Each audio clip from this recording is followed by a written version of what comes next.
Assalamualaikum warahmatullahi wabarakatuh. Selamat pagi semuanya. Saya Ellen di sini dan juga teman saya Malasari ingin menjelaskan tentang penilaian kesehatan koperasi dan rapat anggota tahunan koperasi.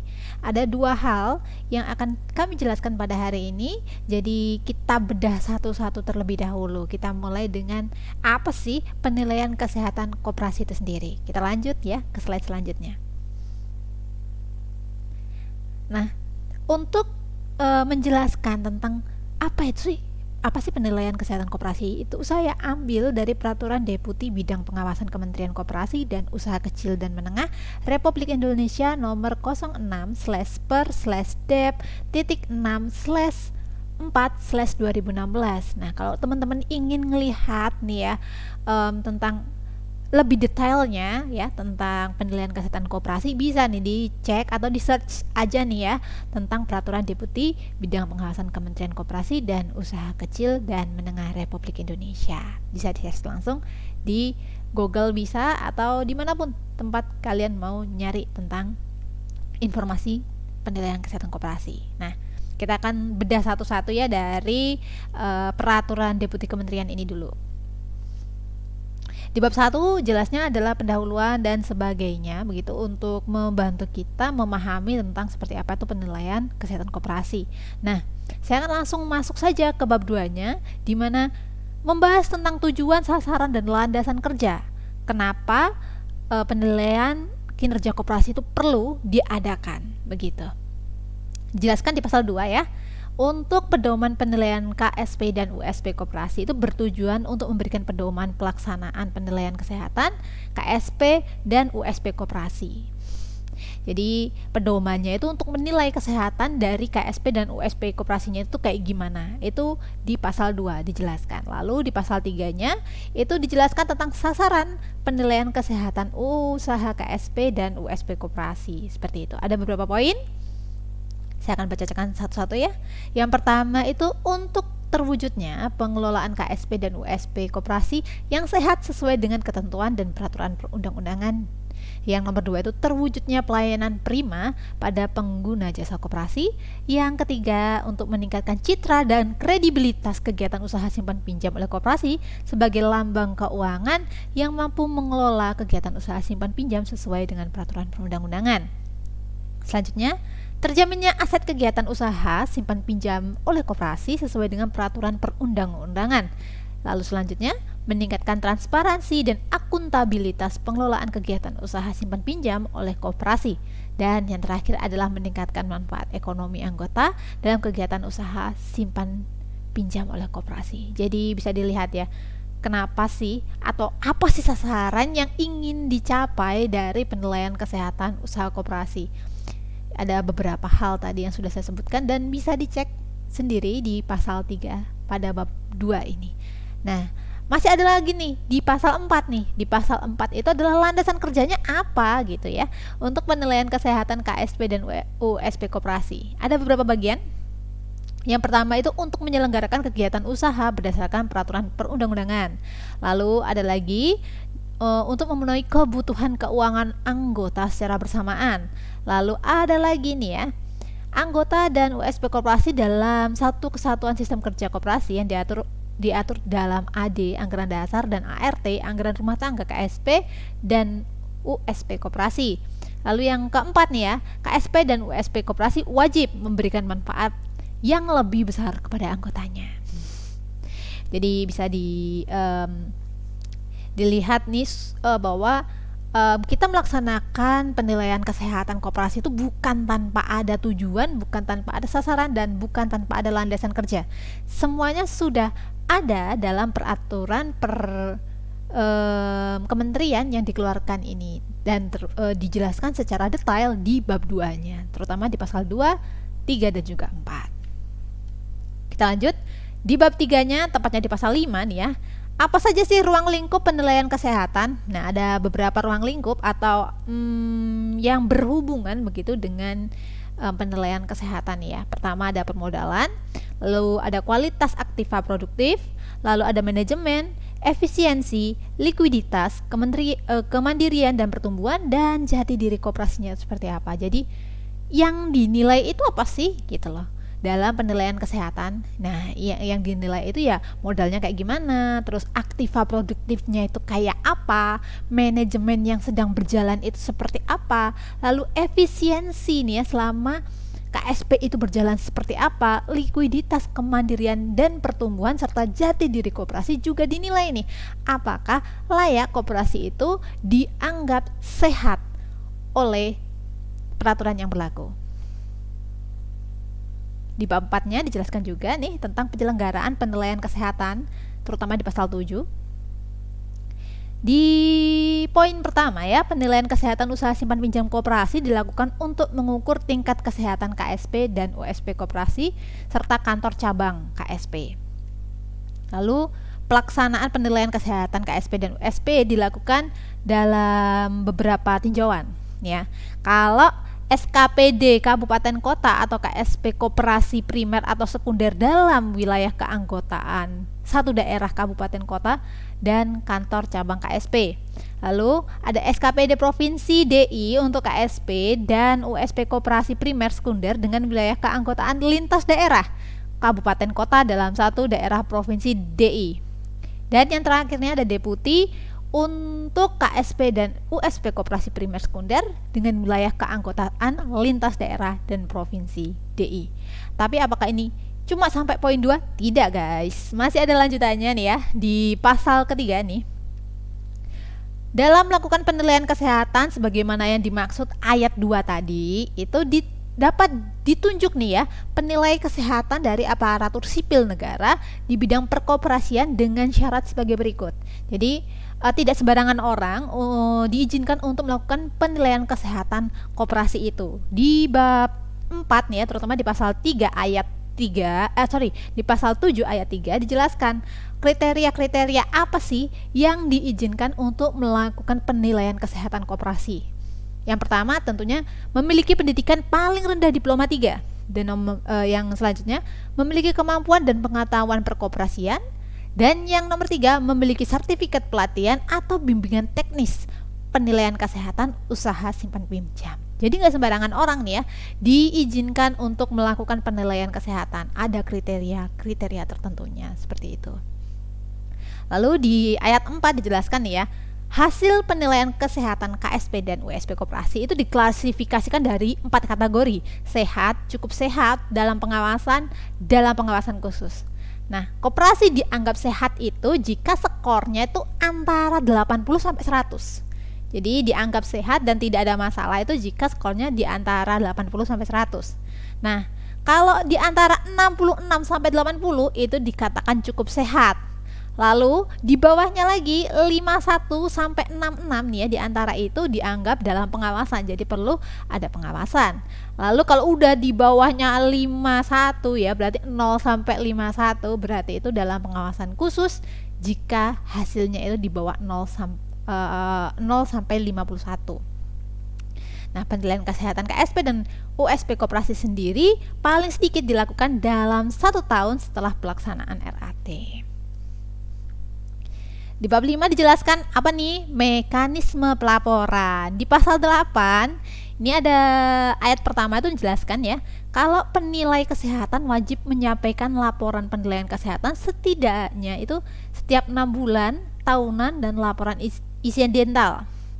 Kalau laporan 6 bulan itu di ayat 2 dijelaskan, laporan 6 bulan sebagaimana dimaksud ayat 1 itu paling lambat nih ya 30 hari setelah periode 6 bulan terakhir disampaikan. Lalu untuk laporan tahunan itu disampaikan paling lambat 30 hari sejak periode tahunan berakhir. Dan laporan insidental sebagaimana dimaksud ayat 1 disampaikan paling lambat 30 hari setelah pelaksanaan penilaian kesehatan. Laporan tahunan penilaian kesehatan disajikan dengan membandingkan keadaan kinerja kesehatan antar tahun berjalan dengan tahun sebelumnya. Begitu. Jadi itu mekanisme pelaporannya ya, dijelaskan di pasal 8. Lalu di pasal 9 nih, penilai kesehatan itu wajib melaporkannya kemana. Jadi setelah kita tahu nih ya mekanismenya seperti apa, berapa lama range waktu lamanya kita untuk melaporkan. Nah, kita juga harus tahu kepada siapa kita melaporkan laporan kesehatan tersebut ya.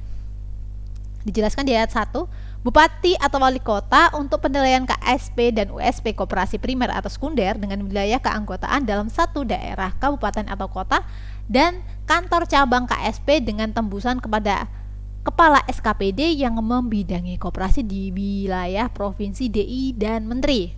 Lalu nomor 2 nih ya, gubernur untuk penilaian kesehatan KSP dan USP koperasi primer atau sekunder dengan wilayah keanggotaan lintas daerah, kabupaten, kota dalam satu daerah provinsi DI dengan tembusan kepada menteri.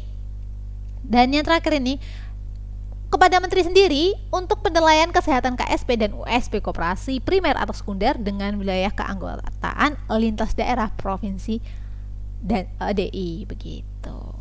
Nah, itu tadi ya penjelasan dari kurang lebih seperti apa sih penilaian kesehatan koperasi.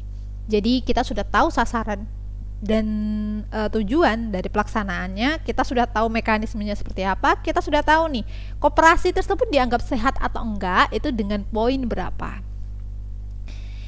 Jadi kalau ada pertanyaan lebih lanjut lagi tentang kesehatan koperasi atau sebagainya, bisa teman-teman searching atau bisa dicek langsung ya di peraturan kementerian yang tadi saya sebutkan.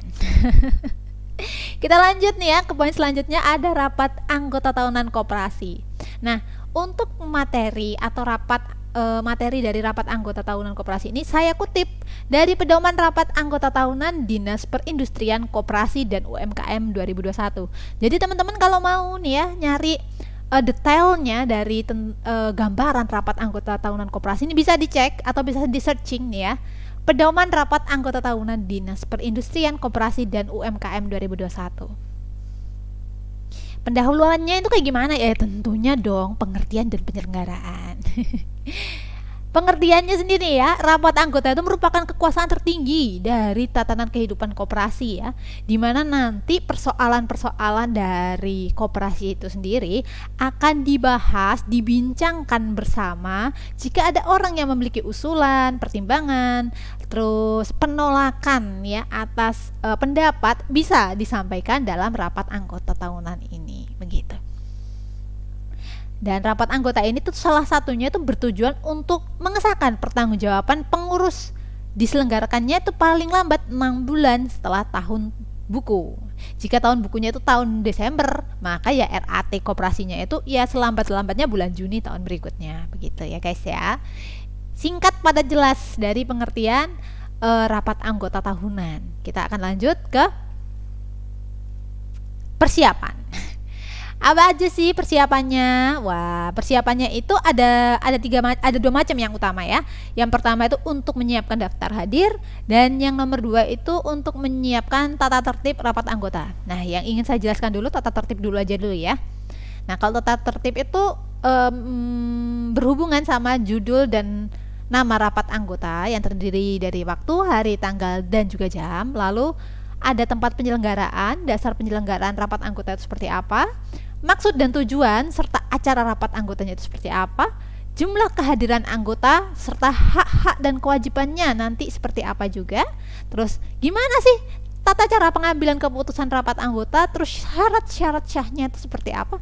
Itu harus dipersiapkan jauh-jauh hari sebelum pembuatan rapat anggota tahunannya, begitu.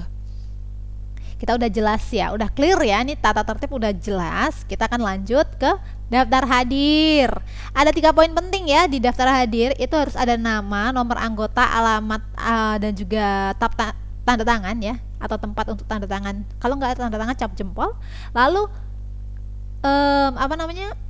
ada tempat di mana nanti disahkan tanda tangan ya dari pemimpin rapat untuk mengesahkan nih daftar hadir hari ini siapa saja. Nah, kurang lebih bentukannya kayak gini ya. Bisa dilihat. Nah, ini tuh sesuai nih sama pasal 1 Permenkop 9/per/M3 KUKM-9/2015 tentang penyelenggaraan rapat koperasi. Jadi untuk daftar hadir ini sudah ada yang mengatur, guys. Jadi nggak seenaknya kita bisa membuat, wah isi aja cuma nama sama nomor anggota aja udah gitu. Enggak, semuanya udah ada aturannya ya, sesuai dengan pasal 11 Permenkom 19 ini tadi ya, guys. Lalu ada fakta unik lain nih dari persiapan ya. Tapi kita perlu garis bawahi, ini akan dianggap perlu jika memang perlu. Apa sih? Nih, jika diperlukan untuk pengurus juga bisa nih membentuk tim penyusunan laporan pertanggungjawaban atau LPJ dengan catatan semua aktivitas penyusunan laporan harus langsung dikontrol oleh pengurus. Jika diperlukan juga dibentuk tim ad hoc untuk membahas rencana kebijakan khusus yang akan dibahas pada rapat anggota tahunan. Nah ini kalau dianggap bener-bener perlu ya silakan mau buat tim penyusunan laporan pertanggungjawaban atau tim LPJ-nya juga monggo kerso atau silahkan. Apalagi nih yang seru dari persiapan, tentunya nih dokumen ya, dokumen apa yang perlu dipersiapkan ya. Nah, dokumen yang harus ada di setiap persidangan atau di setiap pertemuan itu adalah daftar hadir sebagai bukti quorum anggota notulen. Setiap perkataannya itu harus dicatat ya dan juga direkam. Jadi selama persidangannya itu, selama pertemuan nanti akan dicatat dan direkam laporan notulensinya secara tertulis. Nah, untuk undangan, tata tertib, buku laporan, pengawasan, rencana kerja itu wajib diterima peserta paling lambat 7 hari sebelum tanggal berlangsungnya rapat anggota. Lalu untuk hasil keputusan rapat itu dilaporkan kepada pejabat berwenangnya itu 1 bulan setelah pelaksanaan rapat anggota. Hal ini tuh sudah diatur pada pasal 19 Permenkom UMKM nomor 19 tahun 2015 tentang penyelenggaraan rapat anggota koperasi. Lalu, rapat anggota koperasi wajib menetapkan pimpinan dan sekretaris rapat yang berasal dari anggota, bukan berasal dari unsur pengurus atau pengawas untuk memimpin jalannya rapat anggota. Hal ini juga ada landasannya atau ada aturan yang mengatur pada pasal 9 ayat 5 Permenkom UMKM nomor 19 tahun 2015 tentang penyelenggaraan rapat anggota koperasi. Nah, seperti yang dijelaskan tadi ya, kalau rapat anggota koperasi itu dilakukan minimal tuh 1 tahun gitu dalam berlangsungnya tahun koperasi itu berjalan begitu. Nah, apa aja nih ya, apa aja susunan acaranya gitu ya, biar kita juga ngerti nih ya. Pada saat pelaksanaan itu ada beberapa kegiatan yang akan terjadi atau akan berlangsung begitu ya. Yang pertama ada pembukaan, lalu menyanyikan lagu Indonesia Raya, dilanjutkan dengan kata pengantar oleh penyelenggara RAT, lalu sambutan-sambutan tentunya. Kita istirahat sebentar, coffee break dulu ya. Lalu dilanjutkan dengan pemilihan pimpinan sidang yang terdiri dari minimal 2 orang, yaitu pimpinan rapat dan sekretaris rapat. Dilanjutkan pembahasan dan pengesahan susunan acara. Lanjut lagi pembahasan dan pengesahan tata tertib dipimpin oleh pimpinan rapat.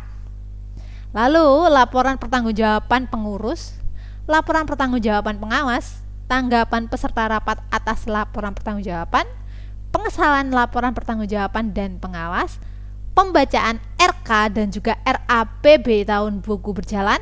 Nah, ini yang biasanya paling ditunggu-tunggu nih ya. Kalau kita menghadiri acara koperasi gitu atau kita ada RAT gitu akhir tahun, yang ditunggu yang nomor 14 nih, pembahasan dan pengesahan pembagian SHU. Ini ibu-ibu paling cepet nih kalau pamannya ngomong SHU nih. Oh, yang tadi ngantuk melek semua tuh. Dan dilanjutkan lagi di nomor 15 nih ya, ada pembacaan berita acara keputusan rapat anggota dan pembacaan doa serta ditutup. Nah, ada 17 rangkaian kegiatan yang akan terjadi selama proses RAT berlangsung. Nah, keputusan sidang ini atau keputusan RAT itu adalah keputusan berdasarkan musyawarah mufakat ya. Jadi sah apabila diambil dalam rapat yang dihadiri oleh anggota koperasi sesuai dengan persyaratan quorum dan disetujui oleh sebagian besar yang hadir. Jadi kalau kita mengadakan RAT itu keputusan akhirnya atau finalnya itu didasarkan dari musyawarah mufakat.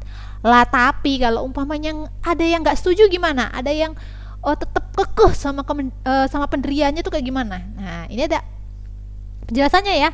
Keputusan berdasarkan suara terbanyak diambil apabila keputusan berdasarkan mufakat itu tidak terpenuhi. Karena mungkin ya ada pendirian anggota koperasi yang tidak dapat dipertemukan, tidak dapat dijembatani dan dicarikan jalan tengahnya. Sama-sama punya pendapat yang sama-sama kuatnya nih. Nah, akhirnya dibuatlah namanya voting atau pengambilan suara terbanyak.